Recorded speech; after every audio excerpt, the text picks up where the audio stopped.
xilli aynu ku jirno gabagabadii bisha barakeysan ee Ramadaan bulshooyinka muslimkuna ay isku diyaarinayaan Ciidul Fidriga ayaa waxa diyaar galowga ciid aad looga dareemayaa magaalada Boorame ee xarunta gobolka Awdal waxay shacabka reer Boorame isku diyaarinayaan farxadda Ciidul Fidriga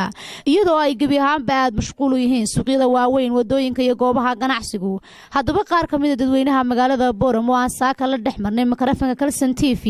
ayaa waxay ka warbixiyeen sida Boorame looga dareemay diyaar galowga Ciidul Fidriga الحمد لله رب العالمين والصلاة والسلام على رسول الله صلى الله عليه وسلم مقعي وفرحان أحمد هباني آديات بانوغو مهدعلنيا تلفزيون كعالمي كلسن تي في مناسبة عيد الفطر دا آوديد مقالة بورما سيوانا كسنبا لوغا عيديا ديار قلو آد حوق بدن آياتشرا annaguna aad iyo aad baan u soo dhaweynaa macaamiisheeda sharafta waxaanu leenahay ciid mubaarak kullu caam wa antum bikhayr walaal soo dhawo magacaaga magacaygu Axmed Daacad Faarax Sidci ganacsade kamid ah ganacsatada Boorama ganacsata dharka dumarka waxaad iga warantaa sida ay ciidan dadku idinka iibsanayaan ciidan wallahi sidii awal ay ahayd ciidan horta nooma aha oo dharka yar badnaa laakiin aduu sidii awal ay u iibsan jireen waxa keenay in dharku yar badan baa keenay in dharku yar bato oo dadku xoog oo meelo badan oo carwooyin badan oo la furay laftirkooda ay saameeyeen laakiin si fiican baa socota ciid wali oo maalin farxadeed horta oo muslimiinta oo dhan laga dareemo wadamada muslimiinta oo dhan marka reer Boorama ahaan si fiican bay u ciideen waliba walow aanu dharka sanadka hore u furnayo xaqii aan 20ka dambe ama 10ka dambe ka furi jirnay aan furnay 15kii bisha Ramadaan 15kii buuqeen nagu bilaabeen ilaa imika oo socdaa wali oo dadku ciidayaan oo u diyaar garoobeen maalinka munaasabada farxadda ciida waxaan naga xigtay ciidii muddo 2 cisho oo aynu ku qiyaasayno maxaad ku baaqaysaa macaamiisha gudaha dadweynaha waxaan ugu baaqaynaa in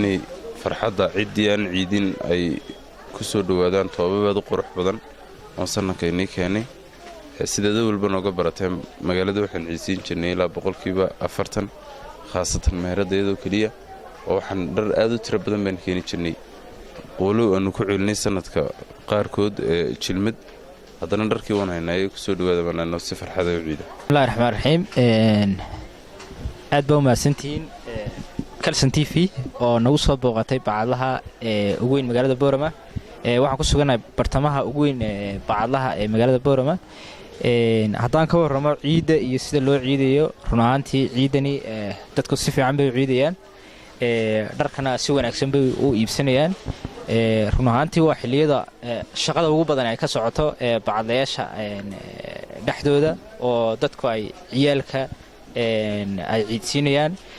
geesta kale ganacsatada yaryar ayaa waxay dareemayaan caqabado badan oo ka haysta dhinaca iibka sida iyagoo aan haysan meel ku habboon ganacsigooda waxay ku ganacsanaan hareeraha wadooyinka iyadoo lagu jiro xilli roobaadkii laakiin roob baa nagu daaya meelan joogsana